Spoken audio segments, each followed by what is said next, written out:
we imagine in the military, oh, they spend their days, practicing firefights. That's not what happens in the military, not from what I've heard.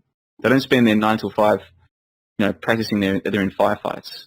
Maybe the elite groups, like the commandos or whatever, maybe they spend a lot of time in, like, serious practice of that sort. But the people who just work in logistics or whatever, no, it's just like a regular job, bro. But they're getting paid by the people who run the show to do what they're doing. Well, how do you justify that? What story do you weave? Oh, well, they're the guys who will protect us if we ever go to war with the bad guys. Because they've got one of these militaries too, you see. And what I'm telling you right now is exactly what George Orwell writes about in both 1984 and Animal Farm. So what I'm saying is not new or novel or creative. This is, this idea that the armies, we're told that they're to fight the other armies, but they're really just international foot soldiers for the people who run the show. This is not new. And to me, it's not even controversial. It's pretty obvious. What are your suspicions as to when this all kind of amalgamated into one hierarchy if our documented history only goes back to 300 years? Was this spontaneous? Well, I've got no more idea than you, man. Like, what you're really asking there is about the history hoax itself. And well, I'm just trying to combine the two in terms of... They are combined. They're directly related to each other. Who are the people who are giving us the stories about history? From what I can gather, it's the same establishment who control the very same foot soldiers we just spoke about. But I'm sure you've asked me this question 50 times now, Dante, and every time I answer you the same way, I've got no more to go on than you do here. When did this all start? Greg Carlwood on THC asked me the same question. It's like, bro, I'm at a loss. I've got no more evidence to go on than you do. Like, I've spent more time going through the official story and showing why it's silly. But that doesn't give me any alternative story that I can offer you in its place.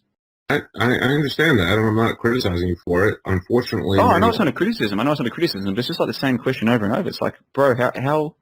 It'd be like me asking you, when did this all start? Well, why would I ask you? How would you know? Because the same way people ask me, like, how the hell would I know? I'm just asking because on a couple of occasions you said that you've had your suspicions about X or Y. So I was curious if you had any suspicions based on your research as to, the origins of when it became one group. Because clearly there's a lot of different... Why do we assume there was ever more than one group, though? Why do we assume there's ever more than one group? Yeah, like, why would we assume... Let's suppose that somebody accepts the idea that all of the countries are ultimately ruled by the same group, right? They accept that idea. A lot of them still work on the idea that, that's because there was an amalgamation, there was a collectivism that suddenly happened. They all got together and agreed to rule as one, and they intermarried and all this stuff. And it's like, where does that idea come from? What makes you think there was ever this group of humans, all controlled by different chieftains, and then the chieftains got together? I'm not making that assumption. I'm saying, like, there's different races, there's just different ethnicities, and I'm using that term broadly. I know that there's disagreements in terms of what a race is, or even if there's any speciation, but like Japanese, Africans, people from the South Asia, people from Eastern and Western Europe. I mean, there's differences amongst the human population. So in terms of there being one controlling group, in control of all these different countries, nations, continents, etc., that, to me, in such a relatively short period of time, in terms of at least documented history, it's fascinating to me, if, in fact, that's how far this era goes, how quickly everything was assembled and all these stories kind of permeated all these different cultures to the point where we are today. To me, it's very impressive that it's able to happen so quickly, if in fact it only goes back a couple hundred years. Yeah, I was waiting for someone else to say something. Yeah. There's really not much I can offer you in response to that. Like, when you say impressive, I find this entire reality more than impressive. It's incredible to me. Every day is incredible to me. Every day I walk around, I just find this entire reality amazing. Absolutely amazing. That in this time and place, I can be walking around doing whatever I want, apparently with complete freedom. So long as I don't try to hurt anybody, I seem to be completely free to do whatever I want. And I can talk to you wirelessly through this magic that we call technology. And I can show cartoons to people, and that people see they see real life. I can show them a president talking to men on the moon 50 years ago. They don't see any reason to continue the conversation. No, This is a truly amazing time to be alive. I can tell people, listen, go to the back of your textbook, find out what their sources are for these stories, right? If you do that 2 or 3 times in a row, you'll get to the 1800s, and it doesn't go back further than that.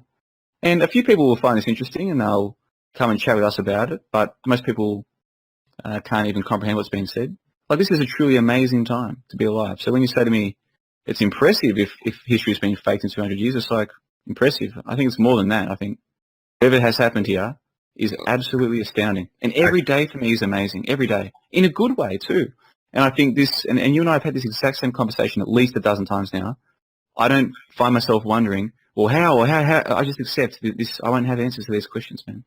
I'm sorry for the lack of terrestrial adjectives. I will just second your notion about the cartoons you show people, because I just this morning got links to the ISS images of the hurricane forming on the southern east coast of the United States. I'm sure OS is experiencing some of the weather patterns right now. And because the cloud cover from the NASA space station matches, or I wouldn't say matches, but demonstrates that there is clouds here on the terrain, therefore satellites are real, the ISS is real, and everything that NASA sent to us is real, because they're able to live stream the cloud cover over Earth, and there's clouds from the area in which the terrain is covered from the ISS.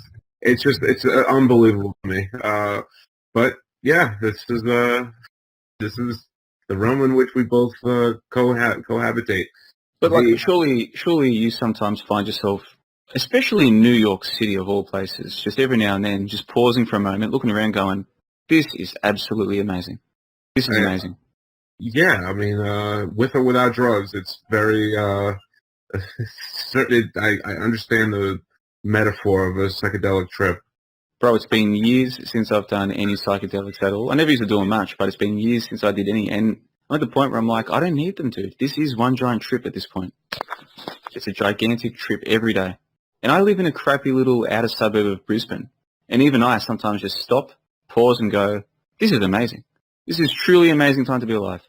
And not in a bad way. Like, I mean, if anything, if there's any value to what I'm saying, like, if this is a value-laden amazing, I mean in the positive sense, it's breathtaking, the time that we live in. Every day I think to myself this. I don't need drugs to trip out, man. This whole reality is a gigantic trip. Even something as simple as you are in New York, I'm in Brisbane, and we're talking in zero latency real time. This is absolutely phenomenal, and people just take it for granted. Not me, man. This to me is a trippy experience right now. The fact that anyone could be listening to this, there could be someone listening to this right now on a train in Canada, or they could be listening to this in a car somewhere in the what do you call it, the Midwest of the US, right? Or someone in Sydney or Adelaide, or they could be listening to this who've never met me. People who've never met any of us just listening to this. That is absolutely phenomenal to me. What do you mean, if? There's no if to this. This is freaking amazing. And maybe we just become dulled to it, or we just become Desensitized, desensitized to it. Yeah.